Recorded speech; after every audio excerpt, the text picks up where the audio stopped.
কাশ্মীরের পেহেলগামে ভয়াবহ জঙ্গি হামলার ঘটনায় প্রাণ হারিয়েছেন ২৬ জন নিরীহ পর্যটক।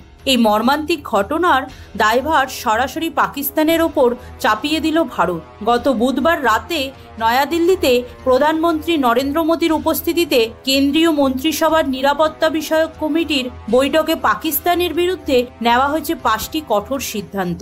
আসুন ঠিক কি ৫টি কঠোর সিদ্ধান্ত নিয়েছেন ভারত সরকার সেগুলো জেনে নিন। প্রথম সিদ্ধান্ত, সিন্ধু পানি চুক্তি স্থগিত। ভারত ও পাকিস্তানের মধ্যে ১৯৬০ সালের ঐতিহাসিক সিন্ধু পানি চুক্তি আপাতত স্থগিত ঘোষণা করা হয়েছে। এর ফলে পাকিস্তান আর চুক্তি অনুযায়ী পানি পাবে না, যা তাদের কৃষি ও পানি সরবরাহে বড় প্রভাব ফেলবে। দ্বিতীয় সিদ্ধান্ত, আটারি ওয়াঘা সীমান্ত বন্ধ। ভারত ও পাকিস্তানের প্রধান স্থল সীমান্ত আটারি ওয়াঘা আজ থেকেই সম্পূর্ণ বন্ধ করে দেওয়া হয়েছে। পাকিস্তানকে কোনো জিনিস সরবরাহের অনুমতি নেই। পাকিস্তান থেকে যারা ভারতে এসেছেন তাদের ১ মের মধ্যে দেশে ফিরে যেতে নির্দেশ দেওয়া হয়েছে। তৃতীয় সিদ্ধান্ত, সামরিক উপদেষ্টাদের বহিষ্কার। দিল্লিতে পাকিস্তানি হাই কমিশনে কর্মরত সব সামরিক উপদেষ্টাকে অবাঞ্ছিত ঘোষণা করে বহিষ্কার করা হয়েছে।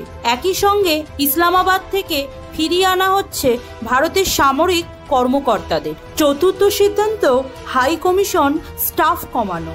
দুই দেশের হাই কমিশনে কর্মরত কূটনীতিকদের সংখ্যা ৫৫ থেকে কমিয়ে ৩০-এ নামিয়ে আনার সিদ্ধান্ত নেওয়া হয়েছে। পঞ্চম সিদ্ধান্ত, সার্ক ভিসা বাতিল ও ভ্রমণ নিষেধাজ্ঞা। সব পাকিস্তানি নাগরিকদের জন্য ভারতে প্রবেশের সাময়িকভাবে বন্ধ করে দেওয়া হয়েছে। বাতিল করা হয়েছে সার্ক ভিসা। যারা ইতিমধ্যে ভারতে রয়েছেন তাদের ৪৮ ঘন্টার মধ্যে ফিরে যেতে নির্দেশ দেওয়া হয়েছে। সতর্কতা জারি, ৩ বাহিনীকে প্রস্তুত থাকার নির্দেশ দিয়েছেন ভারত সরকার। কাশ্মীরের পেহেলগামের বৈশরণ উপত্যকায় এই হামলাকে ভারতের সরকার ২০১৯ সালের পুলওয়ামা হামলার পর সবচেয়ে ভয়াবহ বলে আখ্যা দিয়েছেন। ভারত সরকার জানিয়েছেন, হামলায় জড়িতদের খুঁজে বের করে বিচারের আওতায় আনতে সম্ভাব্য সব কিছু করা হবে।